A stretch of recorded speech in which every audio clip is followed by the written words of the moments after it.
రైతులంటే మరీ అక్వ దొరికిరు కదా అందరికీ. ఇత్తనాల కాడికెళ్ళి పండిన పంటలు అమ్ముకునేదాకా ప్రతి ఒక్కరు ముంచేటోళ్ళే మోపోతున్నారు. ఇగో కామారెడ్డి మండలం షాబ్జీపూర్ కాడ పెట్టిన వడ్ల కొనుగోలు కేంద్రంలో పెద్ద గోల్మాల ఎత్తున్నారట సెంటర్ వాళ్ళు. బస్తా వడ్లకు 2 కిలోలు ఎక్కువ జోక్కొని తీసుకుంటున్నారట. లెక్కకైతే 40 కిలోల 200 గ్రాములు జోకియాలట. కానీ తరుగులు తాళ్ళు జాలి పట్టుడని 2 కిలోలు ఎక్కువకే ఒప్పుకున్నారట రైతులే. అంటే 42 కిలోల 200 గ్రాములు జోకియాలన్నట్టు. ఇక అట్లా ఒప్పుకున్న కాడికి జోకిస్తున్నారట. అయితే మొన్నకి అన్నకు చేయి నొప్పి వచ్చి దవాఖానకు పోతే అన్న బరువు జోకిరట దవాఖానలా. ఇక ఆడికేళ్ళు వడ్లు జోకిచ్చే కాడికి వచ్చి ఎందుకో ఈ కాంట మీద నిలబడి చూస్తే 2 కిలోలు తక్కువ చూపెడుతుందట.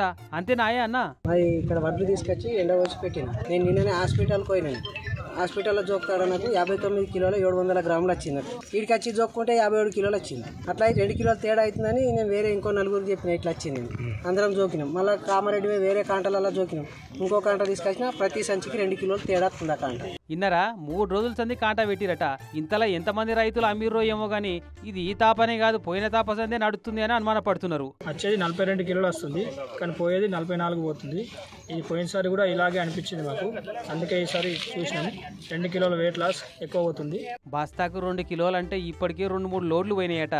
పోయినసారి ఎన్ని లోడ్లు పోయినాయో అన్ని కలిపి ఏ రైతుకు ఎంత లాస్ అయిందో అంత కట్టియాలని డిమాండ్ చేస్తున్నారు. 2 కిలోలు అదనంగా దోసుకొని 2 కిలోలు తీసి పోయినసారి నుంచి కూడా మాకు నష్టపరిహారం కట్టియాలి. ప్రతి రైతుకు ఎన్ని క్వింటాలు పోయినాయి అన్ని క్వింటాల చొప్పున. కానీ ఈ అన్న దవాఖాన పోకుంటే అసలు ఈ మోసం బయటపడేదే కాదు. ఇంకట్లా ఎప్పటిదాకా నడిచేదో మరి. దండిగొట్టుడు దోపిడి ఎవల్ది, తూకంలో తేడా ఎట్లొస్తుంది, ఎవరు సెట్ చేసిర్రు, ఎవరు చేపించినట్టు అన్న సంగతి తేలవలసిందే అని అంటున్నారు రైతులు. ఈ గిట్లా మళ్ళోపారి జరగకుండా చూస్తామని అక్కడ ప్యాక్స్ చైర్మన్ మాటిస్తే ఊకున్నారట రైతులు. కానీ ఎన్ని తీర్ల మోసాలు నడుస్తున్నాయి చూడు కష్టపడి పంట పండించే రైతులను ముంచేతందుకు.